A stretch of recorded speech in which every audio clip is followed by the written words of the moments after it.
Hi, everyone. My name is Laura Deneen, and I am here with the lovely Beth Barcus from Porter's Call. And y'all, I am so excited for this episode today. So welcome to the Becoming Anchored podcast. My co-host, Lauren Jackson, is not with us today, but she says hi, and I know that she just adores Beth as well. I'm so excited for this podcast with Beth. Welcome, Beth. Thank you, Laura. Thank you for asking me. Yeah. So Beth is first and foremost, dear friend and colleague. Her official title is Executive Director with Porter's Call. And so Beth, I'll let you share a little bit more in a minute about the mission and purpose of Porter's Call. But for those of you who might be new to the podcast, Becoming Anchored was really just an idea that Lauren had about a year ago. And she came to me and we really just wanted to start this podcast as a way to reach more people. And so the purpose of this podcast is twofold. First and foremost, we are human beings with you all, just here to really ride the waves of life. So that is the ups and downs of life. And we're humans first and foremost. And then the second purpose of this podcast is to share some of our therapeutic stories and wisdom. So Lauren and I have the gift of sitting with clients week in and week out, and we love this work. And so we wanted to share some of the stories and some of our life experiences as well. A quick disclaimer, this is not therapy. If you are in the state of Tennessee, we would love to see you. We work with all sorts of presentations from anxiety, depression, OCD, eating disorders. And if we're not a good fit, we can certainly help you find someone who is. So if you're local, we would love to see you. If not, please reach out to someone local in your area.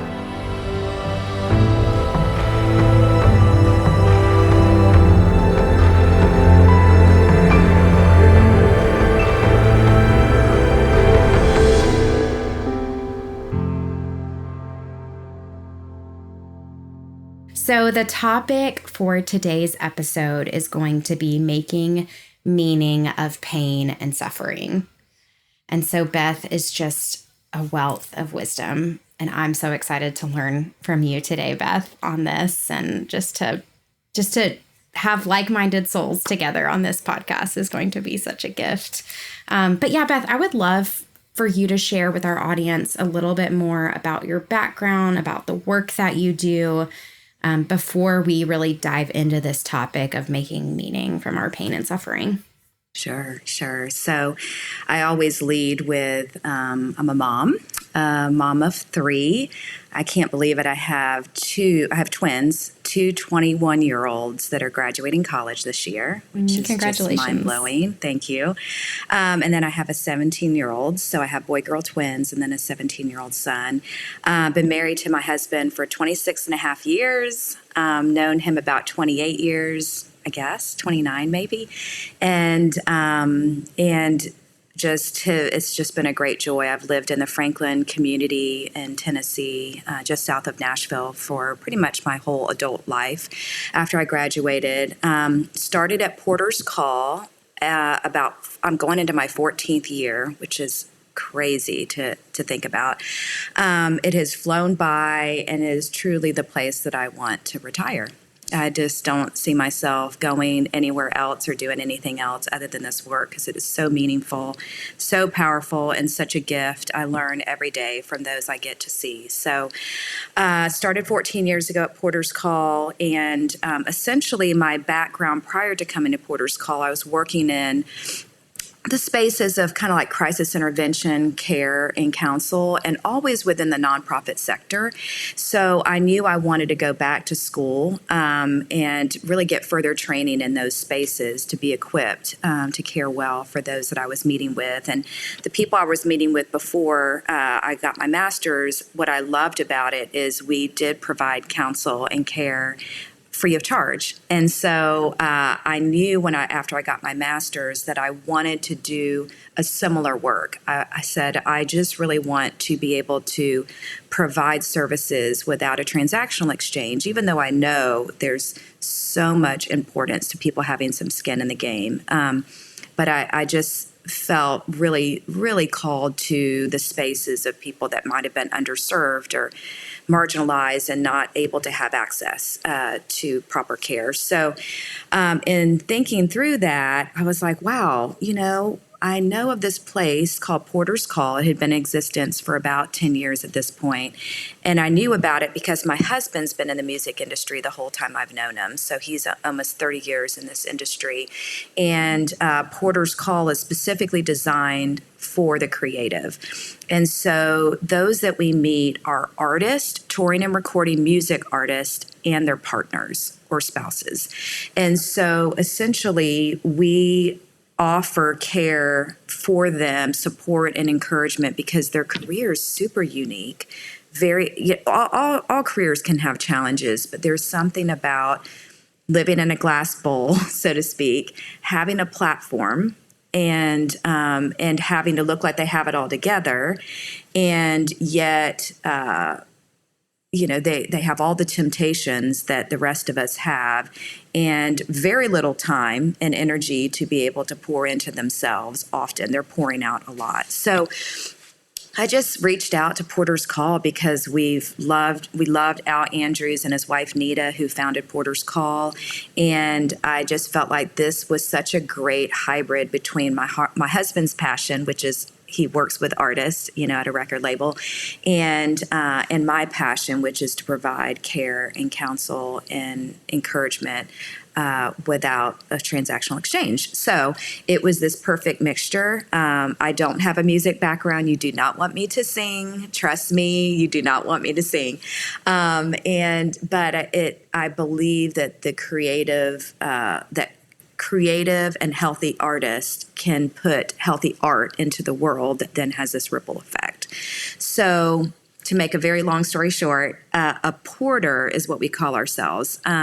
We call ourselves porters because even though we have training in the mental health space, we operate as porters, which is based off and modeled after the early Benedictine monasteries. There was a lay person, so they weren't a part of the monastic community, but they were a lay person, and their job was to live within the gates of the monastery, and they had a door that was almost always cracked open. So it's the open door is our logo. And a sojourner who was weary would knock on the door of the porters inside the gates of the monastery, on the porter's door, and they would knock on the door. When they were weary, they could have had wounds that needed binding. They could have needed prayer. They could have needed food, a place to sleep. And basically the porter would call out a blessing, which is why we call it Porter's Call, and they would invite the visitor in. They would practice hospitality, that was their job, and to help them get to what they needed. And so that's what we do at Porter's Call. We don't call ourselves therapists, we don't call ourselves counselors, even though our training is in those spaces. We really operate as a porter. We practice hospitality, we offer guidance, and we help them get to what they need. And so as a co-executive director, and as a porter, I get to help people get to what they need. We provide a home. We're inside of a home in downtown Franklin. We really like to say you're a part of the Porter's Call family. So we enter into spaces that are a little more unique, but really good for the client. And so we might go to an album release party if they ask us to. We might go to their wedding or a baby shower or birthday party, because if that is what they're desiring and it helps them in their healing process, we will do so. In addition, we often help them get to what they need, which is anchored counseling, because you need to go deeper in discovering some of these parts of your story and these behaviors. So we believe that this is a place that you can get that help. And we have sent many people to you, Laura, and you and your team have just been incredible. And the feedback we get is outstanding. So that is so meaningful to me, and likewise, right? And Beth, is just beginning to kind of skim the surface, if you will, on the work, talking about that ripple effect that y'all do, even the unseen kind of places of gratitude, right? That ripple effect that you have over your clients' lives, and then how they touch other people. I mean, I think that we can't even begin to imagine the amazing effects from Porter's Call. So thank you for your work as well. So if we circle back to that topic, I mean, the making meaning of suffering, and it's a big topic. And I know that we have both seen pain and suffering both in our own stories and, I mean, gosh, day in and day out with the people that we come alongside. And I'm just curious, like, what is that like for you to come alongside people in their pain and suffering? Right. Yeah. People ask all the time, oh my gosh, how do you do what you do? It's got to be exhausting. And you're holding all these, emotionally hard, traumatic stories. And, I often say to them, it's, for one, I really feel like this is my life calling. In addition to obviously first and foremost being a mom and a wife and a friend and a daughter and sister, all that. But I feel like vocationally, this is the space that I feel most alive. And the reason is I get to have a front row seat to seeing transformation on the daily. Like how could I get exhausted with that? And so it is truly a privilege and an honor to be trusted with stories. And everybody that walks in has a story. And it could be a story of their past, a story of their present, a story of hope for their future. And I really believe that if we're going to look ahead to the future, we've got to look to the past and really understand how we got to this present day. And there's not a single person that comes in that doesn't have some pain from their past, that doesn't have some suffering, some trauma, some loss. We can't even get to the age of 5 without experiencing a lot of loss and trauma. And a lot of it we don't remember firsthand, but even stories that get passed down that we know. And even before our birth, the trauma that precedes our birth, has impact. So yeah, on the daily, I get to hold safe space for someone to be able to unpack their story and to find hope. And I often reference a proverb, 13:12. It says, "Hope deferred makes the heart sick." And that first part of that verse, "Hope deferred makes the heart sick," I feel like a lot of people are coming in heart sick because their hope has been deferred. But a longing fulfilled is a tree of life. Not all your longings, not, a million longings, but a longing fulfilled is a tree of life. And the fact that we can actually recognize a tree of life is the seed of that is just even a longing fulfilled, whether it's somebody saw me today, somebody, was safe for me today. So if we can even plant those seeds that can help someone blossom into a tree of life, it's just like, what a gift. I shouldn't even call it a job.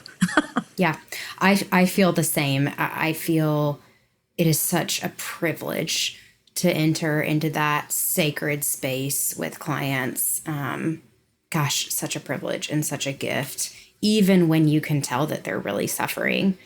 And suffering is such a kind of catch-all term, I think, in the therapy space at Porter's Call. But, we see suffering of all kinds. And I'm sure you see that. And like you referenced in the beginning of this episode, artists are not exempt from suffering, right? Whether it's addiction or loss or trauma. And like you talked about, this idea of our bodies keeping the score, our bodies remembering, right? Even if we cognitively maybe can't put words to all of the pain and suffering that we've endured, we as myself as a therapist, you as a porter, see that on the daily. And that can just be it can be so hard to see, and also this gift. And so in therapy, we talk about dialects, right? I feel like this is an example of that, right? Where it's like, gosh, I do not want a client that I'm working with to be suffering. And at the same time, I'm holding hope that they can and they do get better.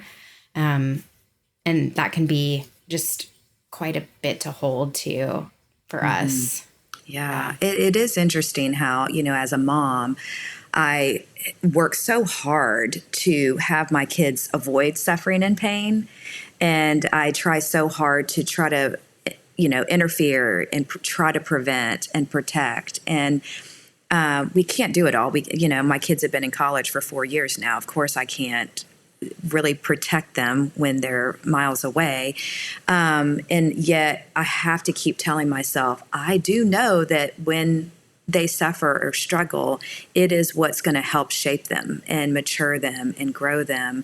And so I really believe that suffering and struggle is really the birthplace of where our strengths are honed and crafted, and it really becomes our superpower.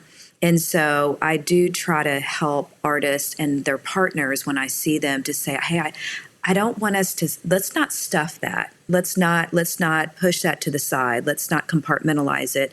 Now we have to some degree, just to get through a day as self-preservation. But when we're in this space, I want you to bring it all. Bring it in. Let's start to unpack it. I want you to feel it. If you need to scream, cry, whatever, I want you to feel that, because that will take you on a journey to further not only heal, but to grow and to be able to access that as your superpower and to find meaning in it. Yeah. So good. I could ask you like a million different questions at once. So just a couple things coming to mind. Well, first, I do want to say, I think by the time that people get into our office, they often feel like their suffering has been minimized or dismissed, right? So I think that's really, really important, whether it's pain or suffering, right? Is that just this approach of like, hey, all of you is welcome here. And the pain will not be dismissed here. It will not be put to the side. So I think that you do that so beautifully, and even just on such a beautiful relational level. And here at Anchored, we try to do that too. We try not to reenact those same cycles that maybe friends or colleagues or family members have done to the client, right? Where it's like, oh, that's not a big deal. Don't worry about it. And so I just want to say that first, right? Like, this is so important, is to resist that urge to minimize and dismiss, so that we can give way to this birthplace that you're talking about. Beth, I would love to know, I know I've had the privilege of knowing you just as a friend. I'd love to hear a little bit more about your own story and kind of maybe some of the lows or some areas of vulnerability that you're open to talking about in terms of your own pain and suffering, and how that has been so formative in terms of you developing this worldview. Yeah, thank you. Yeah, it's interesting. I don't know if you feel this way, Laura, but it's funny whenever we spend our days holding other people's stories. Do you ever get this where a client may say, well, what about like you? Tell me more about your background. Sure. Yeah. And I'm just like, oh, whoa, I've got to realign here. And so it's unique. Outside of friendships, of course, within friendships, there's a lot of reciprocal dialogue, Sure. right? And we share each other's stories. And in this other space that we operate in, we really take ourselves out to a degree and don't make our story the center at all, ever.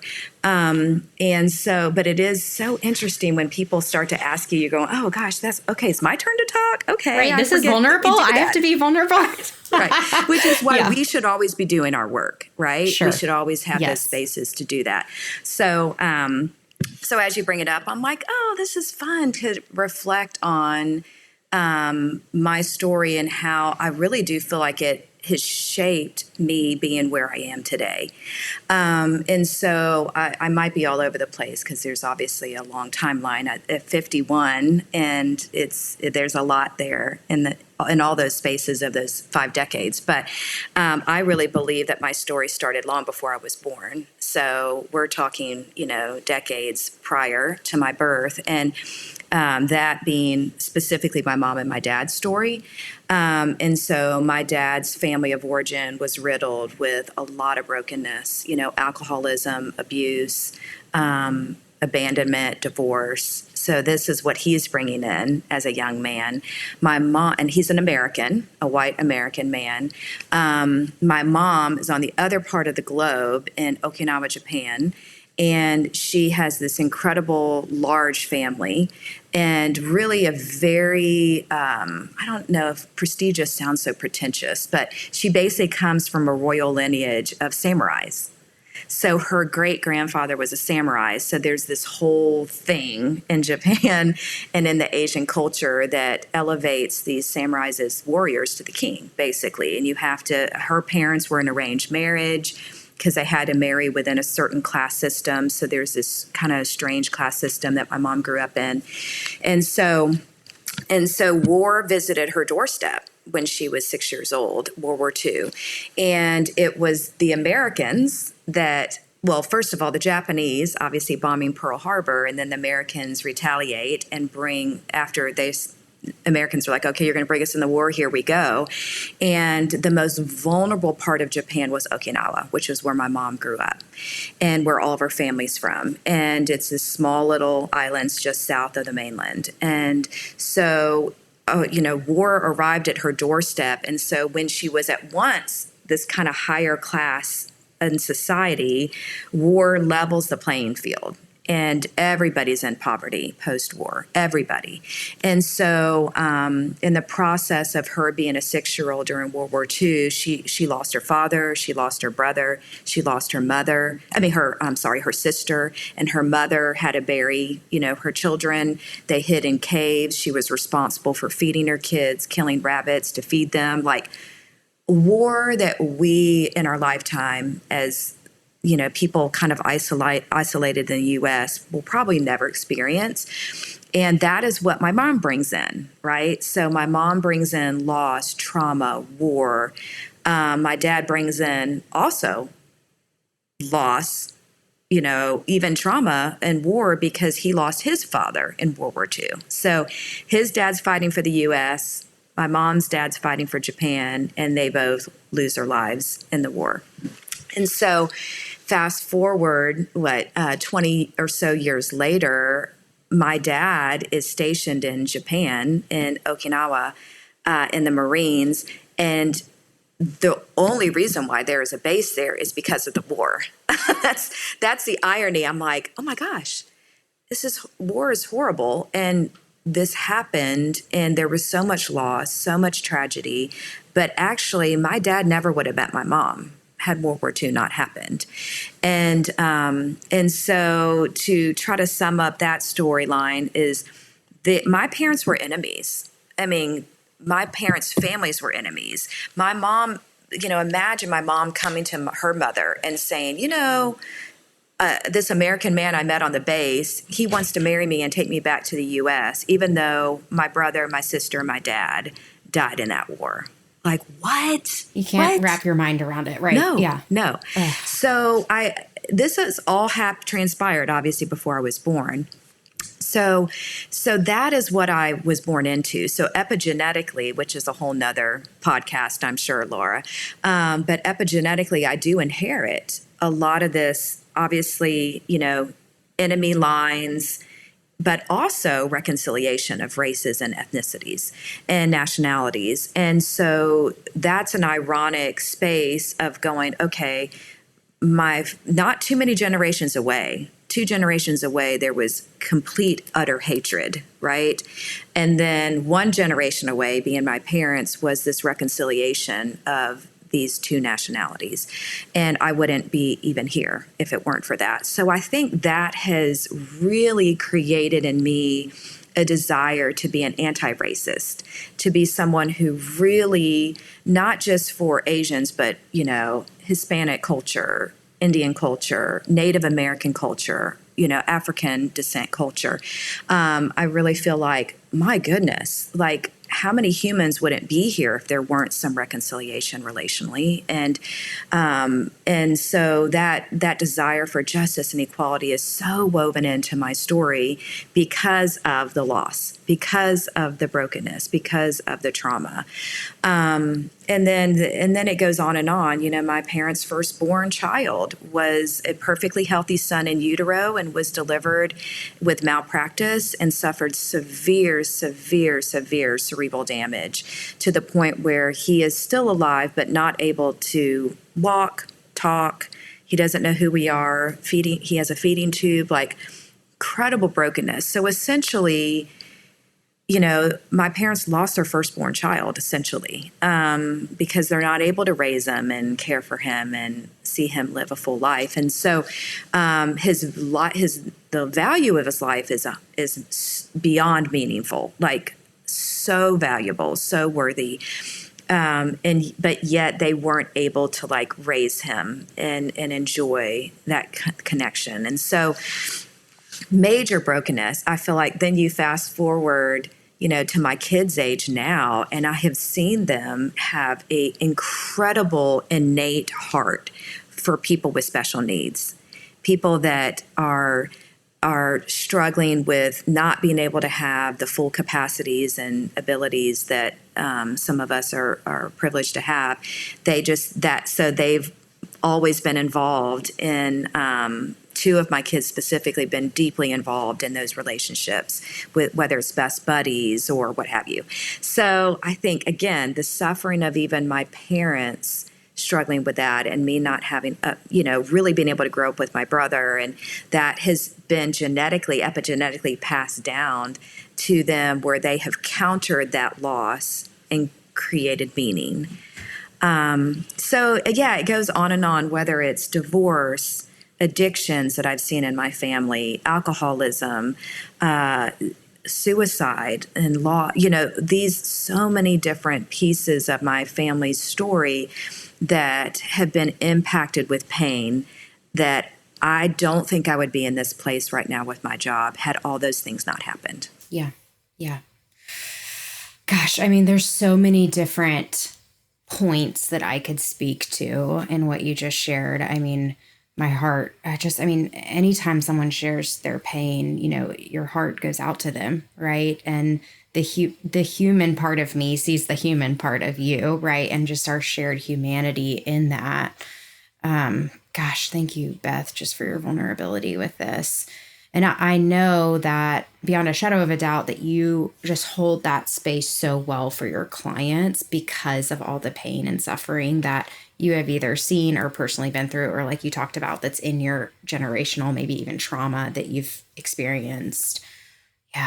Yeah, absolutely. I think it's, we don't have to be a firsthand witness to a specific extreme trauma to feel the effects of it and to be impacted by it. But of course, there are other things along the way that have been very firsthand. But I think even having in my DNA the loss and the trauma of just my parents' story alone and their parents' story alone is so significant that if I don't know what that is, it will drive some really bad behavior on my part. Sure. I think I was so grateful that my mother told me early on, you have alcoholism on both sides of your family. You have alcoholism in an extreme way on both sides of your family. You just need to be aware it's in your blood. And that really protected me from going down a road that could easily have been a fast pass to addiction, had I not been empowered with knowledge about what I have inherited, and to be humbled to recognize, oh my gosh, I have some jacked up genes and also some really stupid behaviors that I can go to in a second, because for some reason in my mind it makes sense. But the reality is it's really not a healthy, road for me. So I feel like that really detoured me from a road that could have been really, really scary and dangerous. And so I'm super grateful for that kind of intervention. Just that curiosity and insight, right? That's really what we talk about in the therapy space, is we have to build insight, but without shame, right? We have to be curious about both our heritage, and so it's that, nature nurture debate, right? So we have to hold room for both. And it sounds like your mom gifted you with that insight, right? Absolutely. That has maybe protected you personally from some additional pain and suffering. And I loved what you shared about just that racial reconciliation, right? That's not a part of my story in terms of, parents that were enemies and then reconciled. And I acknowledge that I have certain privileges, right, as a white woman. And so just this posture of like learning from you feels so important today. Is there anything that you would say to any of our listeners that has kind of gotten you to this place where this theme of reconciliation is just so important to you? Is there anything that you've done? Is there any feedback that you would like to share with listeners today? Yeah, that's great. I would say if we could always take the posture of humility and being a learner, is probably one of the best postures that we can take. It's almost like instead of just trying to go do something, how about just be? Yes. Just be, Sure. just listen. I think that's super important. I would say that even though I have I would say I'm a minority, at least half of me, I don't quite know which one to identify. My sister and I joke all the time. We're like, when we get the census, we don't know what to put. We really don't. We're like, well, it's Asian American, but often that's defined as a full-blooded Asian that lives in America, that's an American. And then it's like Pacific Islander. Well, yes, I hail from the Pacific with one half of me, and then the other, 50% of me is Great Britain, which is my dad. So I'm like, we never know. So me and my sister joke about, we always put other. We're like, we don't know, so we just say other. And I would say as a child, I remember I was truly the only Asian that I could remember, like growing up. I think that I was the only one in my elementary school. And I think middle school was the first time I think there was a Vietnamese girl, and I think that was it.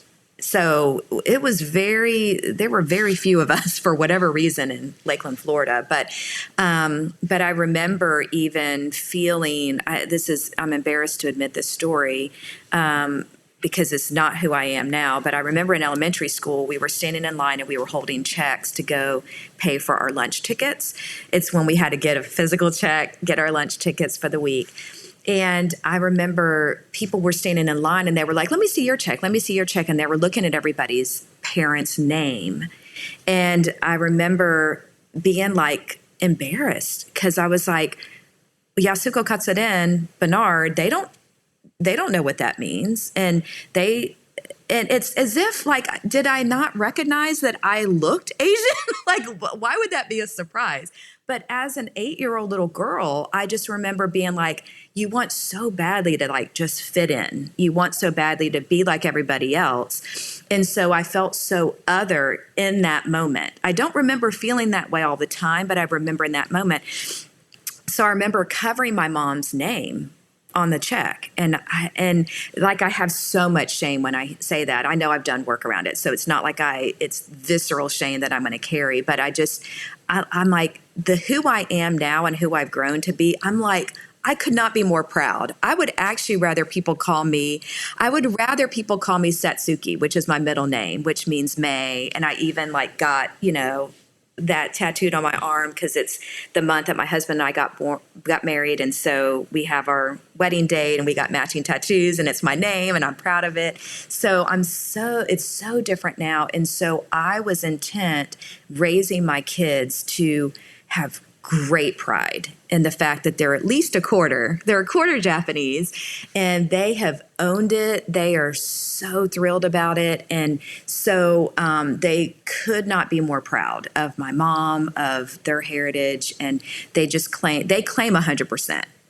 When someone says, what's your race? They'll say, I'm Japanese. I'm like, well, you are a quarter, 3/4 white. And so I think if we could just do our part in our own little sphere of embracing the beauty of the variety of races and tribes and tongues and people groups, if we can really reflect what I believe heaven is going to look like in such a way that's like, hey, there's going to be a people from every like just a multitude that we can't even begin to imagine.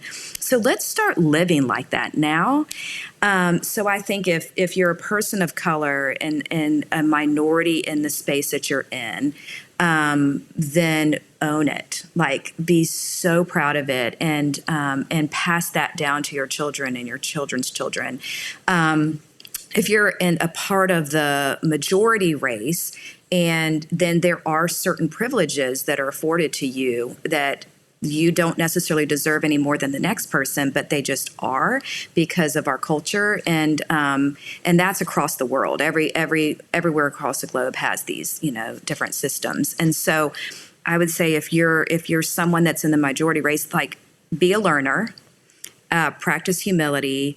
Engage with people that have a different story than you, that have a different journey than you, and get to learn and see what does that look like to not be the savior in it and feel like you can do something to make yourself feel good, but rather just come alongside, get behind, and push forward, because again, the stamina, the endurance, the perseverance, the resilience of certain people that have suffered greatly, whether it's, the Jewish population, especially during the time of the war, whether it's the, African descent, that have been, brought in and chattel slavery and then sharecrop, all of this whole lineage that make up the way our world operates and our culture operates. Like, just let's learn. Let's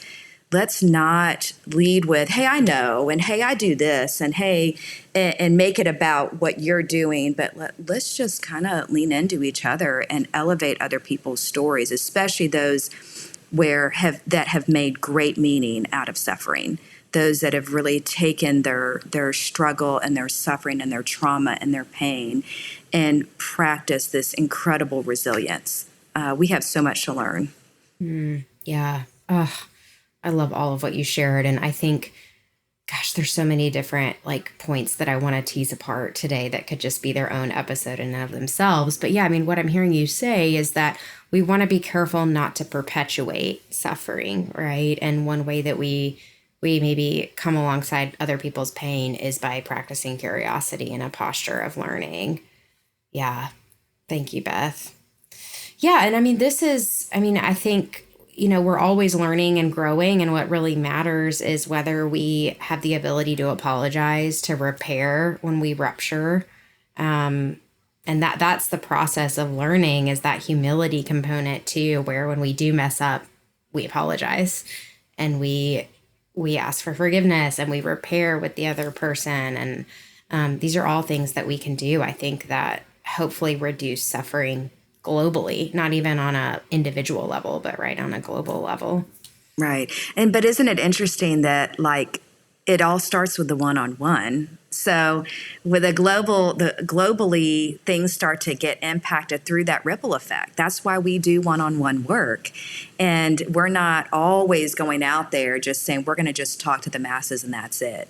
We see the power of being a safe person. I know the way that you've been safe for some folks I've sent your way, that has created a ripple effect in their life. And they've gone out and told their story that's then impacted. So-and-so shared this online about their eating disorder, for example, and that's revealed to me that I actually have some disordered eating. And I'm like, that comes from the one-on-one, and that has a global impact. So, and if you take someone, if we talk about the racial issue, if you're a safe white person to someone that has not felt loved by a majority, they have maybe some trauma related to white people, and you become a safe person, that starts the healing, and then the ripple effect from there is just tremendous. Oh man, Beth, you are just a wealth of wisdom. I just want to sit here and talk to you all day long. I know that we probably both have other meetings and appointments today, but I am curious. I know one of the, once we start getting traction, as a porter, as a therapist, that in and of itself can be really hopeful for clients, right? So I know in my office, when clients start to see small changes, that can reduce some of their pain and suffering, right? I'm curious, though, for anyone that's listening today that maybe is just beginning their journey, whether it's through Porter's Call or through Anchored Counseling, and is just in the thick of it, right? They're in the throes of their pain and suffering. What wisdom would you share with them? When they're in the thick of it, I would say first and foremost, get support. So I guess if they're sitting in our office, then they've already taken the most courageous step, in my opinion. So if they're in the thick of it and they're able to get the help, to get into somebody's office and be able to start unpacking this pain, that's obviously the first most courageous step. If and really that therapist, that counselor, that clinician, that doctor, that porter will continue to journey with them and help guide them through that, to not go around the pain or avoid it, but to go through it. And so if someone is not able to even get to that space, a friend, a safe friend that can just come alongside and encourage them and give them that support. So community is key. Counseling is key, and really to have at least determine one longing that can be fulfilled.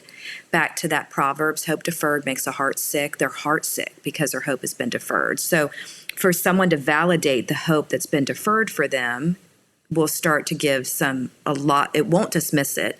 It will validate them, and then just a longing. What do you long for? And even if it's just I long to get in with a counselor. Great. That's you're on your way.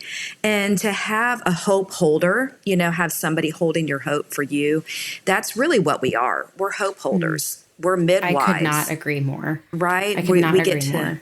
Yeah. So I think just find a hope holder that can hold that for you when you don't feel like you can. So I don't know if that quite answered your question. Oh my goodness. Yes. Yeah. Yeah. I know that there have been times in my own story when I have felt without hope. And I've had just the gift and privilege of working with some phenomenal therapists here in the Nashville area. And as I've gotten healthier, I've also been able to, develop a circle of friends and community like you that are able to support me. But gosh, that's a really hard place to be, is to feel like our lives are kind of all encompassed with pain and suffering. And so if any of you guys are listening, Beth has her own story of pain and suffering. I know that I have mine as well, and we're not comparing the two, but it's just a hard place when we don't have access to that hope. And so I love what you're talking about, just being that holder of hope, whether it's you need that and you need to access that in someone else, or maybe you can give that gift to someone in your own life right now.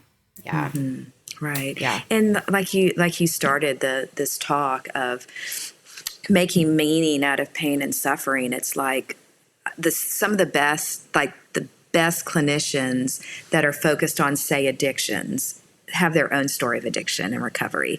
For someone that's the best therapist related to ED, it's like, oh my gosh, it's people that have had their own journey. And I see the posture of the client that feels shame when they're like this. And then when you identify and validate their pain, they're like, they kind of, their shoulders go back and they lean in.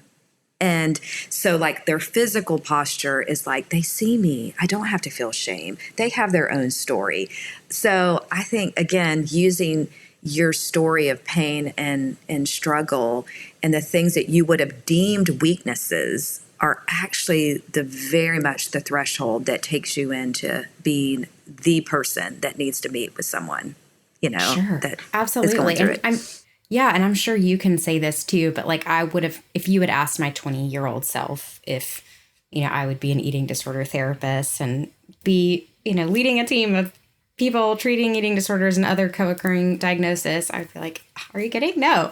And I think that's too, just sometimes with pain and suffering, we don't necessarily know where it's going to lead us when we're in it.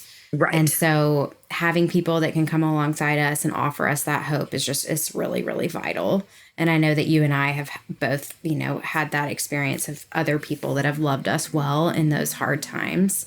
And having that, like we talked about, a few minutes ago, but just really having people that love us well, that are with us versus dismissing it or avoiding it or trying to make it go away or being in denial about the problem, whatever said problem is. That's a hard spot to be as a human, because we want to do all those things, right? We want to avoid, we want to dismiss, we want to make it go away. Yeah. Yeah, exactly. Yeah. Yeah. So just as we close today, thank you so much for your time. I know that your time is so precious and valuable, and I just adore sitting with you today. This has just been such a gift to me as well. So thank you, Beth. I want a part two. Like, let's go back. Yes, let's do it. And I love it. I'm in. Do an offline hang again. That's what I want. Yes, I'm always in for a lunch date. But yeah, as we close, I just am curious about two different things. So maybe something that you want our listeners to work on for homework, and also an affirmation that you would just like to leave with our listeners today. So based on all the things that we talked about, and I know we kind of talked about, lots of different things in today's episode, what is your homework for our listeners? Yeah, my homework is always going to be some self-inventory. I think when we dig in and really give ourselves a chance to take stock and inventory. So I would say the homework would be go take care of yourself. Like, let yourself have a day or even a half a day or a couple hours where you're just treating yourself. It could be simple like a walk. It could be a coffee. It could be just sitting out in a park. It could be getting your nails done. It could be going to the gym, whatever it is that feels like a treat to you. Okay. So you're in a good headspace in that moment, listening to music that's inspiring or encouraging, whatever. And then after you've done that, pull up a journal or pen and paper and start writing, hey, these are the things in my life that I have viewed as places of suffering and pain. This is part of my story. So what I share today, it would go back before I was born with my parents' story, because I was raised by people that came from that kind of trauma. And so they operated in some ways in a really healthy way, encountered some of that, but in some ways is very unhealthy. So all that to say, like, look at those points of pain before you were born and throughout your life, write them down. Okay, write those down. But then at the same time, you're going to take the other flip side of that says, actually, those are also those can be my places of great strength and power. So those areas of suffering, on the flip side of that, for every area of suffering, I want an area of strength. So if it's like, my parents' families were enemies, nationality, ethnically enemies, political enemies. And then we flip that and go, I can be a person of reconciliation, because my very existence is an example of reconciliation and healing and forgiveness. So every single point of pain is a point of power. So do two separate pieces of paper that reveal that. But I just want you to be in a good headspace when you go into it, right? So list the pain, list the power, list the struggle, list the strength. Those are the two seemingly competing or contradictory lists, but they're not. It's like you can't have one without the other. You can't have the strength and the power without the suffering and the pain. So that would be the homework. As far as an affirmation, wow. I mean, there's so many things I feel like even in this conversation that came up that I've never said be a hope holder, but when that came out, I was like, that is what we get to do. And the reason why we know how to do it is because people have done it for us. And so I would say go be a hope holder, and also be willing to be vulnerable and trust someone to hold your hope for you when you don't have it. Thank you, Beth. This has been so meaningful for me today. Thank you just for sharing your wisdom. I'm just curious, how can people find you? How can people find Porter's Call? I know that you're pretty booked out, but I would just love to hear about that as well. Yeah. Well, you won't find me on a personal social media pages, because I have zero social media. I love it. And I just do that for my own mental health. It's not because I'm so disciplined and so mature. It's because I would get sucked down the holes for hours of looking at random stuff that would add no meaning to my life. So it has more to do with my my lack of discipline than my discipline. So I don't have social media, but we at Porter's Call, we do have an Instagram page. I believe we have a Facebook page, but our website is porterscall.com. And so we do have a specific niche population that we see, and that is touring and recording music artists that are touring and recording their own music pretty much full time. That's their gig. So it's unfortunately, we can't see everybody in the music industry, and unfortunately, we can't see everybody. But because we are a nonprofit and we don't charge for our services, we have to create that. Our board set very strict eligibility parameters to say this is the lane that we're in. And so if you're a touring and recording music artist, you are welcome at Porter's Call. If you're not, there are so many incredible places and spaces, Anchored Counseling being one, but then we have a slew of really trusted partners that we refer people to. So that's always an option. But you can find us and Porter's Call and get to know our family. We only have a family of 6 staff members. That's just 6 of us. So we're mighty, but we're a strong little crew, and we are, going to continue to expand and scale because the volume of people coming to us is so large now that we want to really build out and have more people to see. More porters. Yeah, thank you, Beth. And there's lots of different ways, even if you're not becoming a client, to get involved with Porter's Call. I know that y'all keep I think I follow y'all on Instagram. I know you keep that updated, just different ways to get back if something that Beth spoke to you today. So yeah, go check out Porter's Call. Thanks for being here, Beth. Absolutely. Okay, take care. Good to see you. You too. See you, girl. All right, bye.